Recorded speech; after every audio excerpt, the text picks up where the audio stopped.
Boa tarde, gente. Como falado, combinado em sala de aula, segue aí as videoaulas, né, que vão tratar da instalação do MySQL, da instalação e da utilização do MySQL Front para a gente executar alguns exemplos práticos, né? Depois dessa videoaula, que é essencial, principalmente a título de revisional de prova, eu certamente vou gravar ainda uma videoaula com relação ao Irving, que muita gente não teve nas 2 e 3 aulas que nós falamos especificamente. Foi uma aula muito produtiva, muito interessante. Mas como eu não vou cobrar na prova aplicações práticas desse nível ainda, eu vou focar no que a gente precisa para o nosso revisional, tá bom? Bom, o primeiro passo então é aprender como obter o MySQL, né? Você vai lá no site, no navegador qualquer, MySQL Download, e aí você tem um link aqui, ó, mysql.com/downloads. Você vai clicar nele e vai ser redirecionado para a página do MySQL, que hoje faz parte do grupo da Oracle. A Oracle transformou o MySQL, né, numa versão comercial, que você pode trabalhar em nuvem, uma versão profissional também, que você pode montar um servidor, né? Claro que uma estrutura mais complexa, e por fim uma licença GPL para poder permanecer como uma ferramenta free open source, né? Que como foi na realidade a origem do MySQL, para ela não perder esse sentido colaborativo das comunidades e para poder ser usado livremente para aplicações de pequeno porte, no caso aplicações com cunho acadêmico como o nosso. Perfeito? Bom, como eu tinha falado, a Oracle MySQL Cloud Server, o MySQL Enterprise Edition, e aqui embaixo a gente tem o MySQL Community Edition, que é o que a gente vai usar. Você vai clicar nesse link aqui, tá certo? E aí ele mais uma vez traz aqui as possibilidades das aplicações que você quer, né? Tá passando rapidinho aqui embaixo.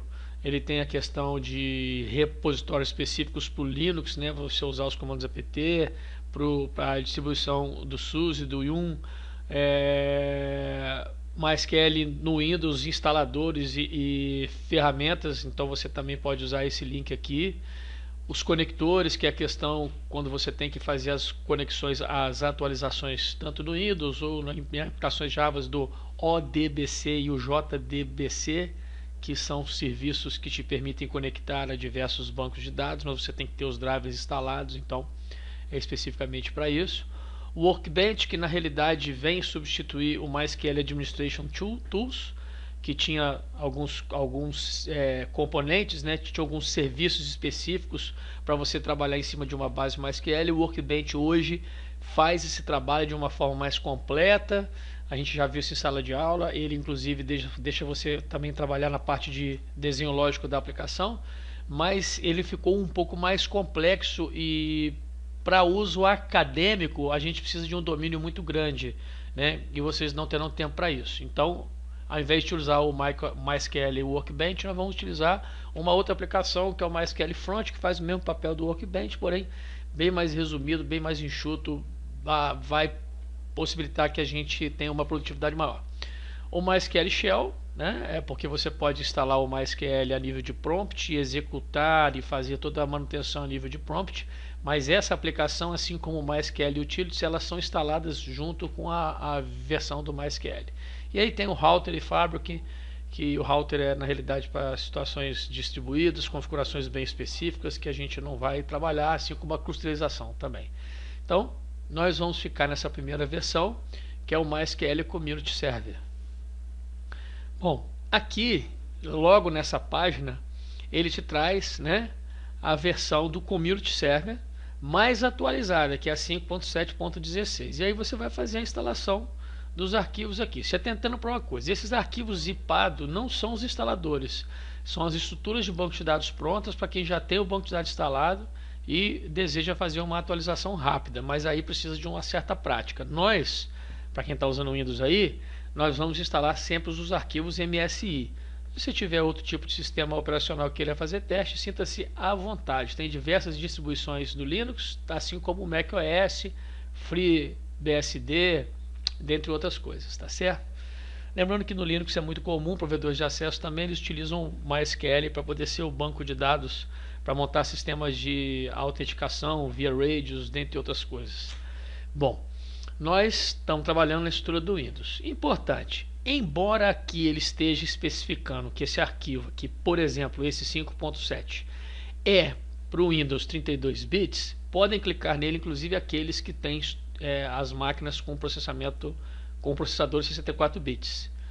Mais à frente aqui, ó, quando você entra especificamente na parte de download, ele te mostra aqui, ó, nota, esse instalador MySQL é 32 bits, mas também pode ser usado para 32 ou 64 bits, ok? Então vocês podem instalar aqui e vai funcionar corretamente. Bom, aqui tem uma versão compactada com 1.7 MB e aqui tem uma com 385 MB. Uma já desce completa, você demora um pouco mais de tempo, mas já tem tudo que você precisa na sua máquina. Se você precisar de instalar depois é mais fácil.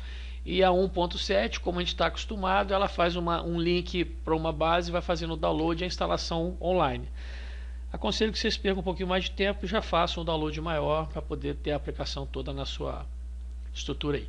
Eu não vou fazer o download agora para a gente não perder tempo, porque eu já tenho esse instalador na minha máquina, até numa versão mais antiga, mas é o que eu vou usar, tá bom? Bom, meu instalador aqui é o 5.7.9, ali já está o 5.7.16, aquilo ali duas vezes por mês ele solta uma distribuição nova, com uma correçãozinha ou outra. Bom, vou clicar nele aqui para proceder com a instalação e a gente passar rapidinho aí pelas etapas principais, não tem mistério nenhum. Estou instalando aqui no Windows 10.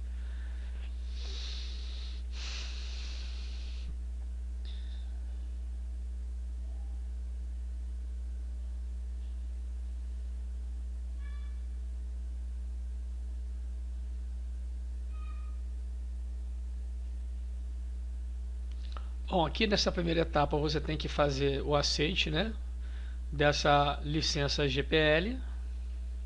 E aí marcar aqui o tipo de servidor que você quer montar, né? Marque sempre aí a opção Default Desenvolvimento ou Developer Default, que é o que a gente precisa, ele já vai trazer, tá vendo? Todos esses pacotes, né, juntos aqui, como o Workbench, o MySQL for Excel, para o Visual Studio, os conectores ODBC, enfim. É o que a gente essencialmente precisa. Para utilizar as outras funções, você tem que ter um domínio muito grande ou uma necessidade muito específica, como por exemplo instalar só um client, porque uma aplicação desktop de repente pode precisar de um client instalado para você se conectar a um servidor de banco de dados. O full, ele vai te dar todas as opções, pode ser que ele te peça algumas configurações mais específicas e você não saiba, aí você vai acabar se perdendo e se complicando na instalação. Então, para o que a gente precisa academicamente, vamos utilizar o Developer Default. Próximo. Tá certo? Aqui ele está me falando que já existe uma pasta, porque como eu já tinha instalado, eu acabei desinstalando para fazer essa videoaula. Né? Repare aqui, ó, que aquele arquivo meu lá, ele já, embora seja o 5.7, ele já me mostra que a minha arquitetura é 64.